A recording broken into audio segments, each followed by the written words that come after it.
ఏలూరు జిల్లా పోలవరం నియోజకవర్గంలో సంక్రాంతి పండుగను పురస్కరించుకొని నిర్వహించిన క్రికెట్ టోర్నమెంట్ ఉత్సాహంగా ముగిసింది. పోలవరం మండలంలోని పోలవరం హైస్కూల్ గ్రౌండ్ లో పోలీసుల సహకారంతో ఈ టోర్నమెంట్ ను నిర్వహించారు. మంగళవారం జరిగిన ఫైనల్ మ్యాచ్ ఉత్కంఠ భరితంగా సాగగా పోలవరం మెయిన్ టీం విజయం సాధించింది. విజేతలకు ఏపీ స్పోర్ట్స్ అథారిటీ డైరెక్టర్ కోర్స్ జగదీశ్వరి, టైగర్ చైర్మన్ బొరగం శ్రీను బహుమతులు అందజేశారు. ఈ సందర్భంగా వారు మాట్లాడుతూ వచ్చే ఏడాది పోలవరం హైస్కూల్ గ్రౌండ్ ను మరింత అభివృద్ధి చేసి వాకింగ్ ట్రాక్ ఏర్పాటు చేస్తామని హామీ ఇచ్చారు. సంక్రాంతి పండుగ సందర్భంగా యువత క్రీడల్లో ముందుండి పాల్గొనడం అభినందనీయమని చెప్పారు.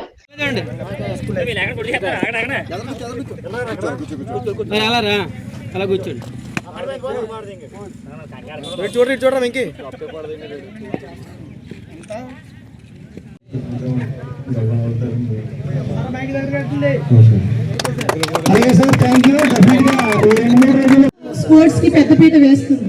ఎందుకంటే మనం వచ్చిన తర్వాత ఇక్కడ ప్రత్యేకంగా ఒక జీవో తీసుకురావడం జరిగింది. దానివల్లే ఈ ఇయర్ డిఎస్సిలో 420 పోస్టులు ఇవ్వడం జరిగింది. కేవలం మెరిట్ వైజ్ గా సర్టిఫికేట్ బేస్ మీద పీఈటీ పోస్టులు అలాగే పీటీ పోస్టులు 420 పోస్టులు ఇవ్వడం జరిగింది.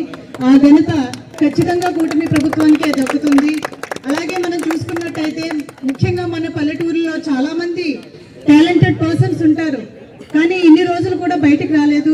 మనకి అవకాశం వచ్చింది, అది నా ద్వారా. డెఫినెట్ గా మీకు ఎలాంటి హెల్ప్ కావాలన్నా, మీలో టాలెంట్ ఉన్నా కూడా ఎవరైనా మీ పక్క వాళ్ళు కూడా ఎవరైనా టాలెంటెడ్ పర్సన్స్ ఉంటే గుర్తించి మాకు తెలియపరిచినట్టయితే మేము డెఫినెట్ గా